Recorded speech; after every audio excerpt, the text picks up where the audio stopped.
Terima kasih untuk Anda yang masih bergabung bersama dengan kami dan di segmen ini kita akan review bagaimana jalannya perdagangan di sepanjang hari ini. Dan kami ingatkan kembali, Anda masih bisa berpartisipasi di WhatsApp interaktif di 0812 di 8788 di 3723 seperti yang tertera di layar televisi Anda nantinya. Dan saat ini kami sudah terhubung melalui Zoom bersama dengan Bapak Nicholas Darmawan selaku Research Analyst Semesta Indovest Sekuritas. Kita akan langsung sapa saja Pak Nicholas. Selamat sore, apa kabar Pak? Selamat sore Mas David, kabar baik, terima kasih. Ya, terima kasih juga Pak Nicholas sudah meluangkan waktu di IDX Channel. Hari ini Dekarga Saham Gabungan masih melanjutkan penguatan Pak Nicholas dan sudah menembus di atas level 7.200-an. Bagaimana analisis Anda penguatan yang terjadi dalam beberapa waktu terakhir, kemudian juga prospeknya untuk esok hari, jelang libur akhir pekan, biasanya rawan profit taking. Analisis Anda Pak Nicholas? Ya baik, oke, kalau kita perhatikan belakangan ini memang IHSG itu udah mulai rebound ya. Kalau kita lihat hal ini didukung oleh penguatan nilai tukar rupiah belakangan ini, and then juga diimbangi juga oleh ekspektasi market terhadap penurunan suku bunga di bulan September yang memang angkanya naik ya menurut CMA Fed Watch 2 ke angka 68% dari 59% dari periode sebelumnya. Jadi kalau kita lihat juga ini didukung oleh reboundnya emiten perbankan yang mana result emiten perbankan yang memang tumbuh ternyata sedikit lebih baik dibandingkan dengan ekspektasi market sebelumnya karena memang dampak dari suku bunga yang tinggi. Lalu sektor energi terutama batu bara juga ikut menopang. Berikutnya diikuti juga sama sektor teknologi ya kalau kita lihat hari ini. Mungkin untuk pergerakan pekan ini kita perkirakan besok tetap antisipasi ya profit taking karena memang kenaikan indeks juga sudah cukup eksesif, apalagi kalau hari ini kita lihat juga harga sudah menyentuh level resisten seperti itu. Posisi indeks harga saham gabungan sudah jenuh beli tidak Pak? Oke, kalau untuk sisi teknikalnya kita lihat indeks harga saham gabungan memang sudah berada di level resisten dan sudah mulai menunjukkan adanya rejeksi ya. Jadi kalau kita lihat ini sudah mulai menandakan adanya pergerakan jenuh beli, jadi makanya kita rekomendasikan antisipasi untuk adanya profit taking, apalagi besok hari Jumat seperti yang tadi Mas David sudah mention, rawan profit taking. Seperti itu Mas David. Support dan resistennya untuk esok, Pak Nicholas? Oke, untuk support kita perkirakan indeks masih possible bertahan di atas 7.200 sampai rentang harga 7170 ya untuk support. Lalu untuk resisten masih tetap berada di atas high hari ini di level 7270 sampai dengan 7300. Baik, Pak Nicholas, dari sisi pergerakan sektoral hari ini juga cukup menarik kita perhatikan, Pak. Tampaknya pasar domestik mengikuti dari sisi bursa global. Meskipun Wall Street data terakhir bergerak mix ditutup, tapi Nasdaq ditutup di level tertinggi atau rekor tertingginya di sepanjang masa. Hari ini juga yang menjadi leader dari sisi sektoral untuk penguatan indeks harga saham gabungan juga dari sisi teknologi. Tapi ada yang cukup menarik ini Pak, biasanya Gotoh yang menjadi motor penggerak di sektor ini, tapi hari ini Gotoh lebih cenderung bergerak stagnan. Tidak hanya hari ini saja, sudah beberapa waktu terakhir MTEK dan Buka justru naiknya sangat signifikan di sepanjang perdagangan hari ini. Saya mau ke Gotoh terlebih dahulu. Pak Nicholas, analisis dan rekomendasi Anda dengan posisi pergerakan yang stagnan di beberapa waktu terakhir di level Rp50 per sahamnya. Oke, baik. Untuk Gotoh sendiri kita lihat memang cukup anomali seperti yang Mas David sudah mention, yang mana biasanya Gotoh ini memimpin pergerakan indeks teknologi. Ada beberapa hal juga yang membebani pergerakan Gotoh, yang mana dia stuck di harga 50. Yang pertama, kinerja Gotoh tahun lalu yang memang masih mengkhawatirkan, lalu katalis mundurnya manajemen Gotoh satu persatu juga turut membebani. And then market juga masih menunggu transisi manajemen perseroan yang mana berpindah ke ByteDance setelah akuisisi sebesar 70% dan kita lihat juga pelaku pasar masih menunggu kinerja efisiensi perseroan yang mungkin masih akan tercermin pada kinerja kurang lebih mungkin paling cepat itu 9 months sampai full year 2024. Berikutnya yang ketiga itu rencana terakhir perseroan berupa buyback sebesar 3 triliun yang kita lihat memang cenderung minim dibandingkan dengan market cap Gotoh yang besarnya sebesar 60 triliun. Jadi kalau kita lihat memang masih belum bisa mengimbangi supply daripada pelaku pasar.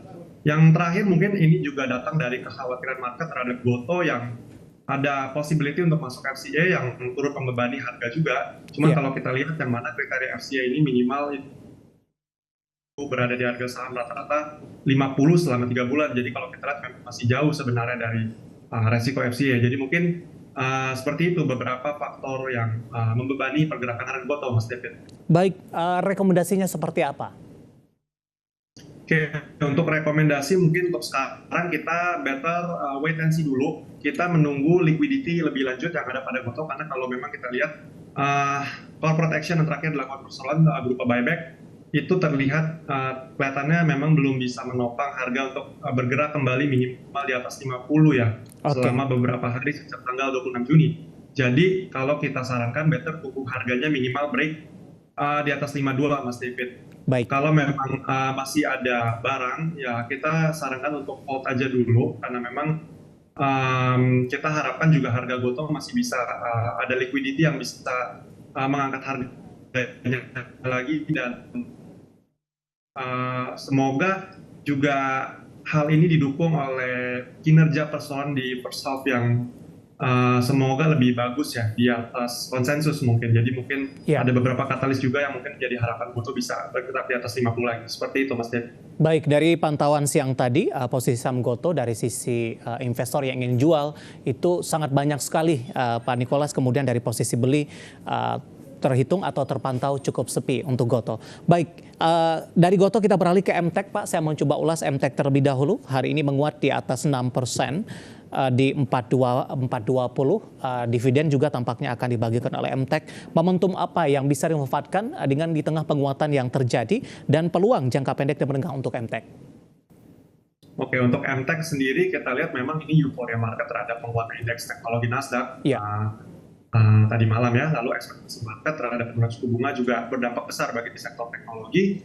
Selebihnya kita lihat ini technical momentum yang bisa dimanfaatkan ya. Kalau untuk MTEK sendiri, kita lihat memang harga cenderung mengalami penguatan ya belakangan ini. Jadi mungkin boleh, rekomendasi kita untuk MTEK mungkin boleh buy on weakness ya.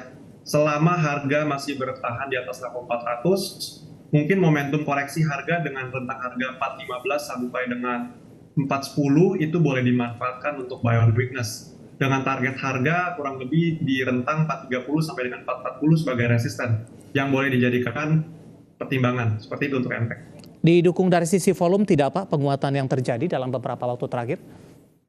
Kalau kita lihat volumenya cukup besar ya. Ini jadi didukung oleh volume, lalu momentum juga masih mendukung ya. Baik. Untuk buka, Pak, singkat saja, posisinya di 135 menguat di 3,85%. Ya, untuk buka juga sama, kita rekomendasi buy on weakness karena harga juga udah berhasil rebound ya untuk perdagangan hari ini. Mungkin rentang harganya ada di level 134 sampai dengan 132. Dan untuk target price-nya kita ada di level 140 sampai dengan 142. Seperti itu untuk buka. Baik, analisis dari beberapa saham teknologi yang hari ini ikut menjadi penopang indeks harga saham gabungan dan GoTo masih bergerak stagnan sampai sejauh ini, dan lagi-lagi keputusan investasi tetap ada di tangan pemirsa Idea Channel. Kita beralih ke perbankan big cap, Pak. Tidak bisa dipungkiri juga penguatan indeks harga saham gabungan ditopang oleh beberapa saham perbankan big cap, meskipun BBCA satu-satunya hari ini melemah sendirian di atas 1%.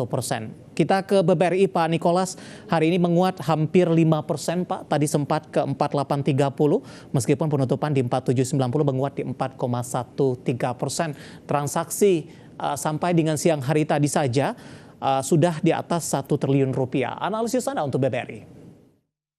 Oke, untuk BBRI mungkin kita bahas sedikit tentang fundamentalnya, karena memang di soft pattern-nya walaupun memang masih tumbuhnya single digit, ini merupakan analisis yang lebih baik dibandingkan ekspektasi market sebelumnya yang mana dikhawatirkan NPL yang puncak. Kalau kita lihat ini masih diimbangi dengan pertumbuhan kredit yang tumbuh. Lalu dari sisi teknikal kita lihat juga masih ada upside ya untuk BBRI, mungkin target price di level 4.900, didukung juga dengan volume hari ini, karena memang kalau kita lihat pergerakan banking sini 3 big bank selain BCA itu cukup laggard ya. Jadi masih ada upside kalau kita lihat selain BCA itu untuk BBRI sendiri di level 4.900 sebagai target price jangka pendek, seperti itu. Buy on weakness di level berapa untuk BBRI? Untuk BBRI mungkin rekomendasi weakness ada di level 4.750 sampai dengan 4.710. Baik, penutupan hari ini di 4790 menguat di 4,13%. Kita beralih ke BBCA, Pak. Hari ini tampaknya berbeda arah sendirian, justru melemah cukup dalam di 1,75% ini. Sebelumnya di perdagangan hari sebelumnya ini sempat ke 10 ribuan, pernah disentuh oleh BBCA. Profit taking, koreksi yang terjadi juga masih cukup wajar untuk BBCA. Ya, kalau kita lihat memang BBCA kan udah naik duluan ya, yang mana dia leading dari sektor perbankan. Kenaikan ini juga memang dipicu oleh profit taking investor, karena memang harga sudah naik cukup eksesif dan sudah menyentuh level resisten juga, yang mana resisten tersebut psikologi, apalagi ini akhir pekan, jadi memang cukup wajar koreksinya. Dan mungkin untuk rentang harga yang boleh diperhatikan untuk buy weakness itu ada di level 9.800 sampai dengan 9.700. Baik, analisis dari beberapa saham perbankan big cap yang hari ini menjadi penopang dan juga pemberat untuk indeks harga saham gabungan. Dan lagi-lagi keputusan investasi tetap ada di tangan pemirsa IDX Channel. Pak Nicholas, kita hold terlebih dahulu. Saya akan coba sampaikan update penutupan perdagangan di sesi kedua hari ini dan juga beberapa informasi grafis yang berhasil dihimpun oleh tim redaksi kami. Dan pemirsa indeks harga saham gabungan di penutupan sesi kedua hari ini masih ditutup di zona hijau atau masih bertahan di zona hijau, tapi penguatannya lebih ke arah terbatas di 0,34% dan ditutup di level 7.220.889. Sementara level tertinggi hari ini di 7.262.838 dan level terendah di 7.204.439. Langsung saja kita ke grafis yang pertama, pemirsa. Kita akan coba lihat bagaimana posisi penutupan beberapa indeks lainnya seperti MNC 36, Jakarta Islamic Index, dan juga ada LQ45. Dapat Anda saksikan grafis di layar televisi Anda. MNC 36 mengalami penguatan di 0,10%, Jakarta Islamic Index melemah di 0,13% dan LQ45 menguat di 0,25%.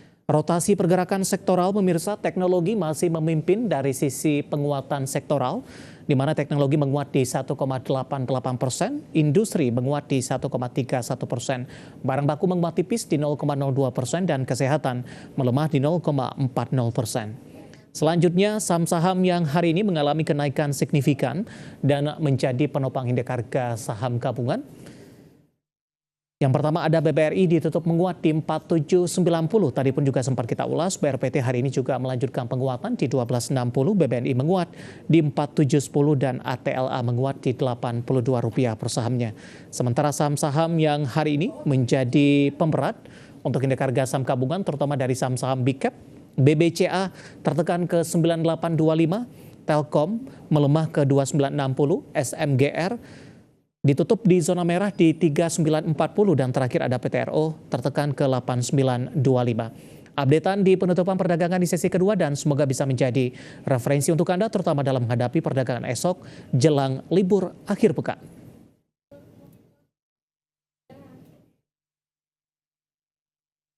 Kita akan jeda kembali dan tetap di tempat Anda. Setelah ini kita akan coba lihat saham-saham pilihan apa saja yang direkomendasikan dan pemirsa kami akan segera kembali.